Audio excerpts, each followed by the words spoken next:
कहते हैं भूत प्रेत की कोई दुनिया है और उन भूत प्रेत से हम लोग भयभीत भी रहते हैं। कभी कभी किसी घर के किसी आदमी पर उस कहते हैं कि उसका अटैक होता है और वो उसमें आते हैं। भक्ति ना करने से ये प्रेत बन जाता है। प्रेत बनते ही इसका जो भी अकाउंट है जाते इसको मिल जाता है, कौन सी योनि प्राप्त होनी है। नमस्कार दोस्तों, स्वागत है आपका आध्यात्मिक ज्ञान चर्चा में। दर्शकों, आज के स्टूडियो में हमारे साथ में एक बार फिर से श्री प्रमाण सागर जी महाराज और दूसरी तरफ जगत गुरु तत्वदर्शी संत रामपाल जी महाराज जी। आज के स्टूडियो में प्रमाण सागर जी महाराज से एक प्रश्न पूछा गया है, क्या भूत वास्तव में होते हैं? यदि होते हैं तो ये परेशान क्यों करते हैं तथा इनसे छुटकारा पाने का साधन क्या है, उपाय क्या है? तो चलिए देखते हैं कि प्रमाण सागर जी महाराज क्या कहते हैं, जिनके बाद हम देखेंगे जगत गुरु तत्वदर्शी संत रामपाल जी महाराज जी के विचार।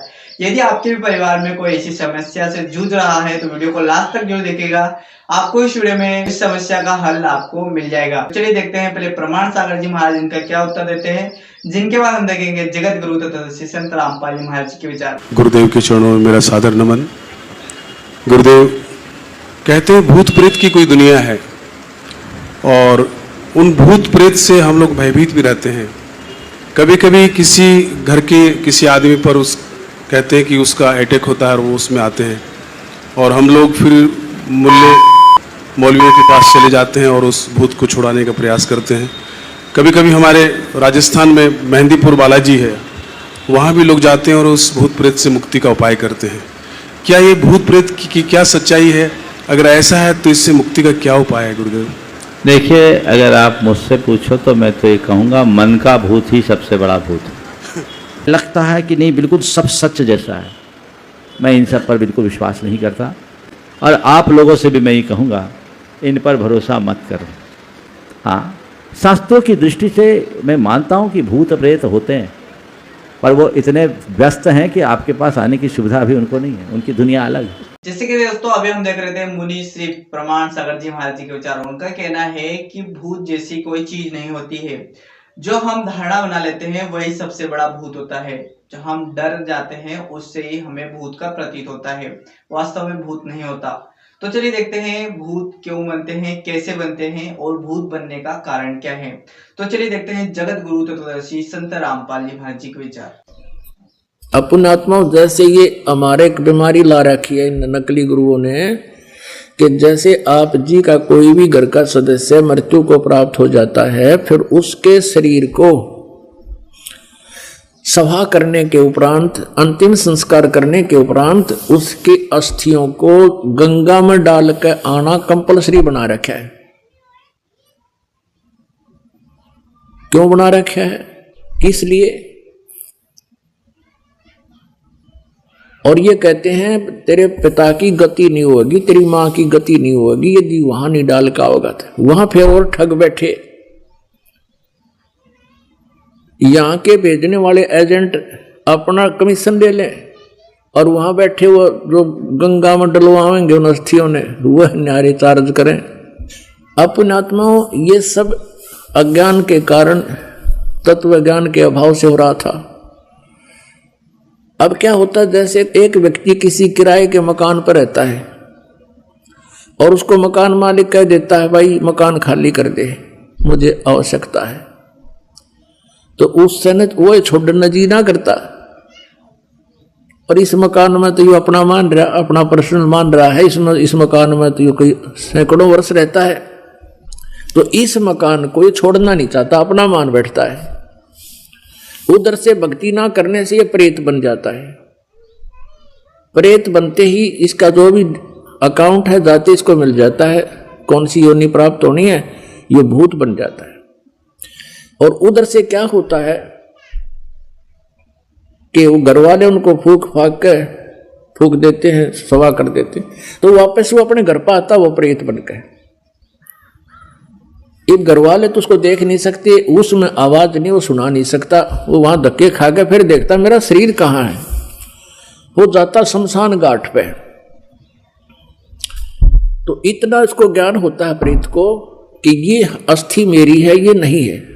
तो अगर वहां उसको कोई अपनी अस्थि मिल जाता है, जो हार्ड ना जड़ा हुआ, उसको चिपक जाता, मेरा है, ये मेरा, नुतकती चिपट जाए उसका। और ये शब्द ये क्या करते हैं, सेवड़े उन अस्थियों को उठा लाते हैं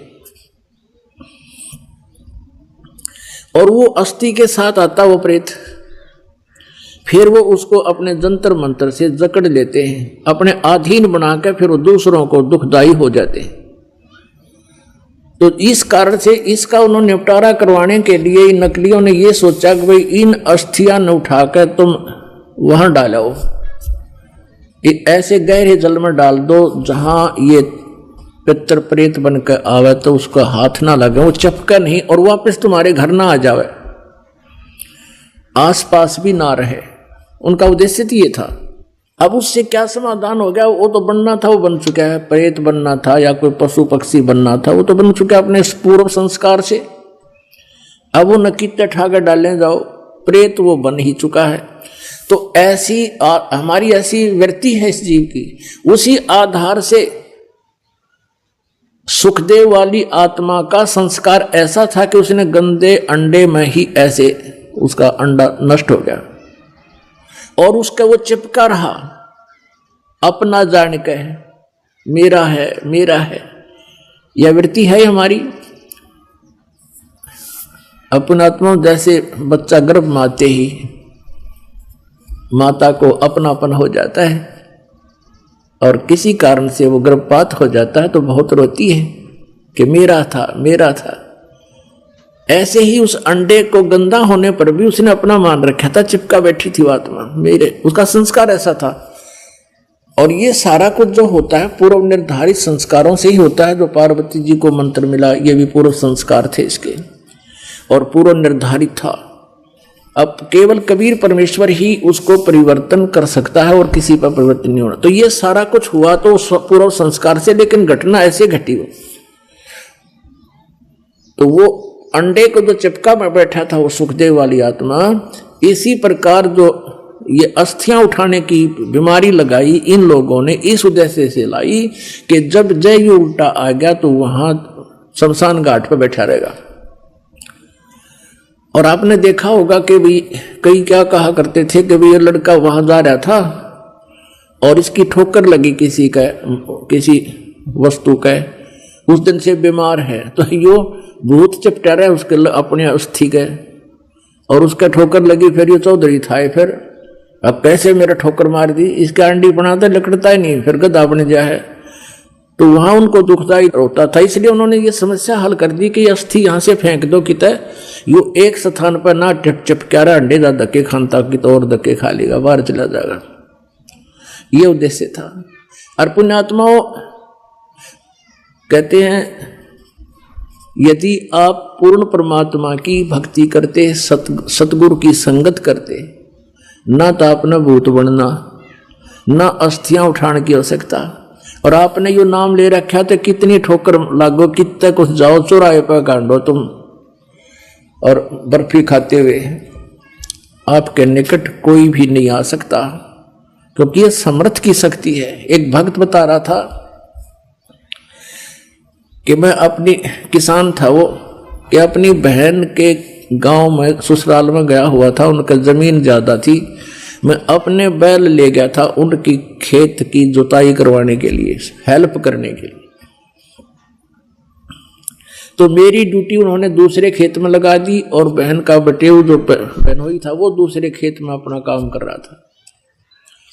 उस खेत के पास में एक छोटा सा तालाब था, तलैया थी, जोड़ी थी, उसमें एक छोटी सी मंडी बना रखी थी। और कोई वहां पर एक 5 किलो एक बेली होती थी, 5 किलो गुड़ का एक ही आइटम बना दिया करते, पेड़ा सा इतना बारा, वो चढ़ा गया वहां। वो को पीर प्यार था, पीर की मड़ी थी। वो कहने लगा मैं बैलों को पानी पिलाने के लिए जब उस गया वहां तालाब में, तो मैंने देखा इतना गुड़ दरा बहुत सुंदर, मैंने वो उठा लिया, कुछ तो आप खाया, कुछ कूट छेद के बैलों को खिला दिया, चारे में डाल दिया। और नाम मैंने ले ही रखा था परमेश्वर कबीर जी का, आपके परमात्मा की शरण आ चुका था। तो फिर मुझे वो इतनी दूर दिखाई दिया, एक दोपहर के समय वहां बैठा था मैं, कम से कम 50 फुट की दूरी पर एक 3 फुट का आदमी, सफेद दाढ़ी, सफेद कपड़े और 9 आँखें लाल कर रहा। कहने लगा तू ठाडे की शरण में था, ना तेरा बक्कल तारू तने मेरा गुड़ खा लिया। तू तगड़े की शरण में था इसलिए बच गया, ना तेरा बक्कल तारू तने मेरा गुड़ खा लिया। ये भूत बेटी के बाप खावे कुत्ते, उनको भी यही आभासक मेरा है, बस दर्द मेरा हो गया भी। तो पुण्यात्मा आप समृद्ध की शरण आ चुके हो, ये तो आपका असर करें को नहीं। अब यहाँ वाणी सुनाते हैं परमात्मा। सतगुरु मिले महादेव बंका, 84 की मिटी न शंका। 78 जन्म गौरी भरमाई, शिव को रुंड माला गल लाई। अर्ध शरीरी देवी गौरा, जिनका थिर भया नहीं भोरा। नारद मुनि उपदेश बखाना, गिरजा सुनो मोक्ष पद ज्ञाना। सुन हे देवी गौरा माई, 68 तीर्थ पर भी नाई। पिंड प्रधान किए कै बारी, खुली नहीं ये मुक्ति द्वारी। रुंडमाला शिव गले, गिरजा के सिरसी ही सी। भक्ति दुराई देव को, ना परस्या जगदीश। तुम्हारा देवी रूप विशाला, शिव तो पैर रहे रुंडमाला। बहुतक परलय हो जाई, लंबी उम्र शिव कलयुग के माई। दीर्घ आयु है शिव अनुरागी, तुम देवी गौरी दिल त्यागी। मूल मंत्र नहीं नाम सुनाया, ताते कल्प होवे तेरी काया। महादेव देवन पति देवा, जाकी करी न गौरी सेवा। कर बंधन कर शीस नमावो, तन मन अर्पो शीस चढ़ावो। शिव है मोक्ष मुक्ति के दाता, तो से भेद कहूं गौरी माता। अब यहाँ गरीबदास साहिब जी ये जो वाणी बोल रहे हैं, ये जो नारद ने बोली वो बोल रहे हैं। ये ना समझ लेना आपके इसमें लिखा है कि शिव जी देव के देव हैं, नहीं। ये नारद जी की बुद्धि के सतर से बता रहे कि वो भगवान शंकर को देवनपति देव मान रहा था, सबका मालिक है। चरण गहो चिंता मणि केरा, ताते प्राण अभय हो तेरा। कमल रूप देवी दिल की न्या, नारद मुनि उपदेसी चीन्या। जद आए शिव मंदिर अवधूता, देवी चरण लिए सतरूपा। चरण पकड़ रोवत है बाला, मोरे शीस किए रुंडमाला। मोह से भक्ति दुराई देवा, मैं जानी नहीं तुम्हारी सेवा।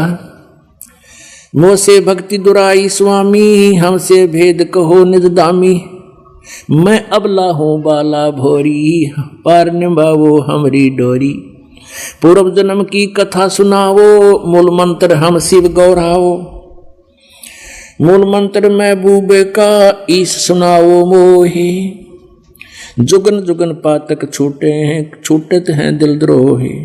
बोल रही भवसागर हम ही, मोक्ष मुक्ति के दाता तुम ही। शीश पकड़ सुन देवी बाता, को उपदेशी मिला विदाता। ये तो नाही ज्ञान तुम्हारा, हम सो भेद कहो परवारा। गिरजा कहे सुनो शिव स्वामी, तारण तरण आद गण नामी। नारद मुनि उपदेश समोदम, ज्ञान ध्यान दीना ज्ञान ध्यान प्रमोदम। अब यहाँ जो पार्वती जी भगवान शिव के चरणों में गिरकर रोने लगी, तो भगवान शिव जी क्या कहते हैं?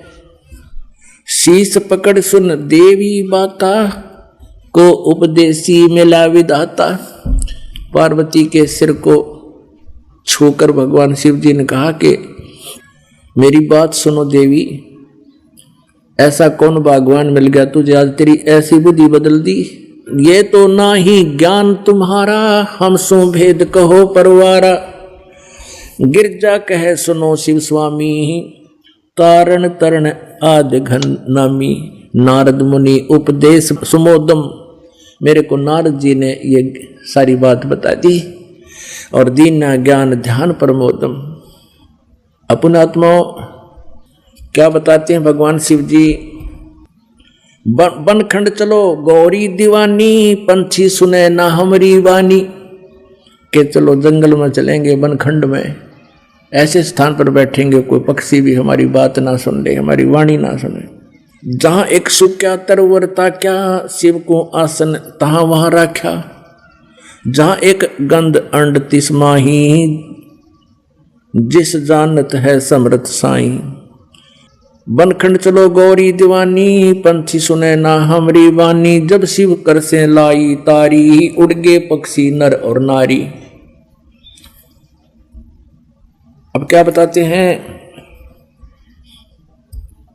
आसन पदम लगाओ गौरा, मेर दंड सूदा कर भौरा। अब कहते हैं आसन पदम लगा पार्वती, और मेरुदंड को, मेरुदंड भी कहते हैं इसी को, बैकबोन को, रीढ़ की हड्डी को, इसको सीधा कर ऐसे। चंद्र लगन में सुरत लगाओ, सूरज सुर को बंद खमाओ। गौरी आदि गणेश मनाओ, हो किलियम किलियम ध्यान लगाओ। प्रथम मूल कमल को जानो, चतुर पंखड़ी लाल बखानो। ये प्रथम कमल है, मूल कमल जिसको बोलते हैं। दूजे स्वाद चक्र को देखो, श्वेत वर्ण रंग सुरत विवेको। सठ पंखड़ी प्रीत परेवा, जहां बसते हैं गंधर्व देवा। तो ये सब वो नामों का जानकारी दे रखी इसमें, जो दास आपको देता है। पार्वती जी को भगवान शिव ने यही मंत्र दिया। पुण्यात्माओं, अब यहां बताया जा रहा है कि समर्थ पूरा गुरु हो, जिस स्तर का भी हो। जैसे कोई प्राइमरी कक्षा का टीचर है, तो वो भी टीचर पूरा हो, और जैसे कोई मैट्रिक यानी 10वीं तक का कोई अध्यापक है, वो भी अपने सिलेबस से ठीक परिचित हो, वही भला कर सकता है विद्यार्थियों का। तो ऐसे ही भगवान शिव ने पार्वती जी को प्राइमरी तक का ज्ञान दिया था, इतना ही टीचर थे वह। दोस्तों अभी हम देख रहे थे जगत गुरु तत्वदर्शी संत रामपाल जी महाराज जी के विचार। दोस्तों आपको पता चल गया होगा कि आखिरकार भूत कैसे बनते हैं तथा भूत बनने के पीछे कारण क्या होता है। तो दोस्तों आज की इस वीडियो में बस इतना ही, मिलते हैं एक और नए आध्यात्मिक ज्ञान चर्चा में।